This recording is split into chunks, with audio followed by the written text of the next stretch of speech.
अपनी भाषा बोलती आती जिसको लाज, बन सकता है वह देश कैसे दुनिया का सरताज। परम श्रद्धेय प्राचार्य महोदय जी, प्राध्यापक वर्ग, नीक विवेकी निर्णायक मंडल, सभागार में उपस्थित मेरे प्यारे साथी, आज मैं वर्तमान समय में हिंदी भाषा की स्थिति विषय पर अपने विचार साझा करने जा रही हूँ।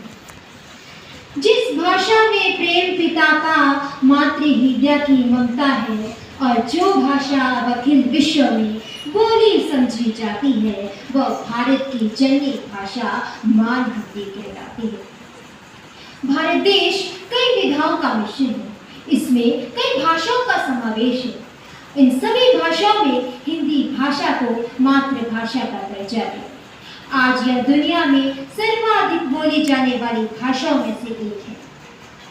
14 सितंबर 1949 को संविधान की धारा 343 के अनुसार देवनागरी लिपि में हिंदी भाषा को भारत की राजभाषा घोषित किया गया। इस ऐतिहासिक दिन के महत्व को देखते हुए हमारे पहले प्रधानमंत्री पंडित जवाहरलाल नेहरू ने यह निर्णय लिया कि अब से 14 सितंबर को हिंदी दिवस मनाया जाएगा।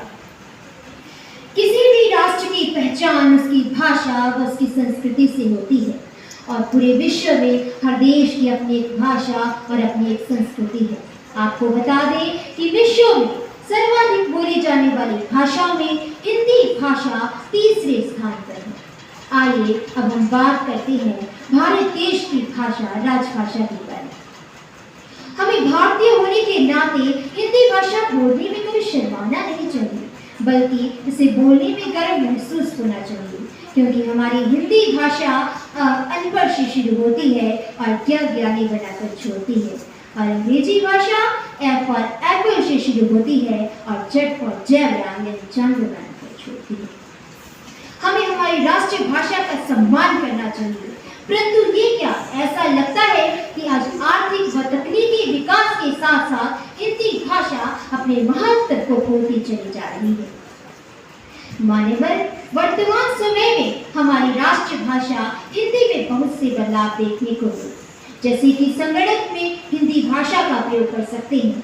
इसके साथ साथ सरकारी कार्यालयों में भी हिंदी भाषा को महत्व दिया जाता है। लेकिन श्रोताओं, वर्तमान समय में सबसे बड़ा बदलाव देखा जाए तो आजकल की और पीढ़ी में देखने को मिल रहा है। जैसे जब पहले बुजुर्ग आपस में मिलते थे तो कहते थे राम राम, अर्थात वो उसे एक राम शब्द से ही हजारों दुआएं दे जाते थे। लेकिन आजकल की वह पीढ़ी जब आपस में मिलती है तो कहते हैं हाय, अर्थात वो उसे हाय शब्द से ही अपने सारे दुखों को प्रकट कर देती है। हम ये क्यों नहीं समझते कि भले ही हम मॉम डैड कहें, लेकिन जब चोट लगती है तो दिल से मां ही निकलता है। एक बात पूछना चाहूंगी, क्या भूल गए इसी अंग्रेजी ने बनाया था वे वर्षों पहले गुलाम? क्या भूल गए इसी अंग्रेजी ने बनाया था वे वर्षों पहले गुलाम? आज उन्हीं की भाषा को हम करते हैं सलाम, आज उन्हीं की भाषा को हम करते हैं। ऐसा क्यों हो रहा है?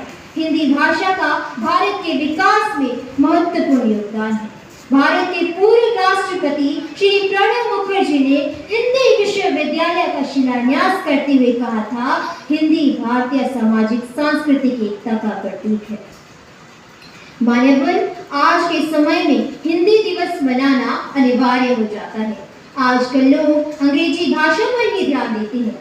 समाज में केवल उन्हीं लोगों को पढ़ा लिखा माना जाता है जो अंग्रेजी बोल पाते हैं। कई स्थानों पर तो हिंदी बोलने से लोग यह समझते हैं कि उनकी प्रतिष्ठा खराब हो रही है। ऐसे ही लोगों को हिंदी भाषा के प्रति जागरूक करने के लिए हिंदी दिवस को मनाना अनिवार्य हो जाता है।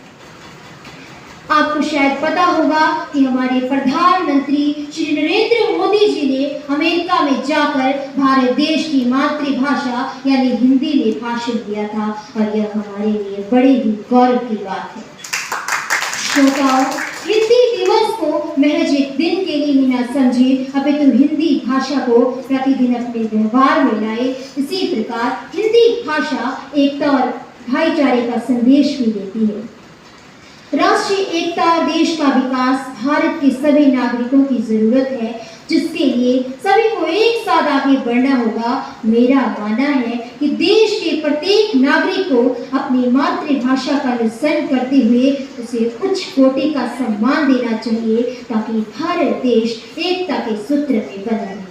अंत में मैं अपनी वाणी को समेटते हुए यही कहना चाहूंगी, हिंदुस्तान की शान है हिंदी, हिंदुस्तान की शान है हिंदी, हर हिंदुस्तानी की पहचान है हिंदी, हर हिंदुस्तानी की पहचान है हिंदी। हिंदी से ही बढ़ती है देश की शान, हिंदी से ही बढ़ती है देश की शान, इसी से ही होगा हमारा सम्मान, इसी से ही होगा हमारा सम्मान। धन्यवाद। जय हिंद, जय भारत, जय हिंद।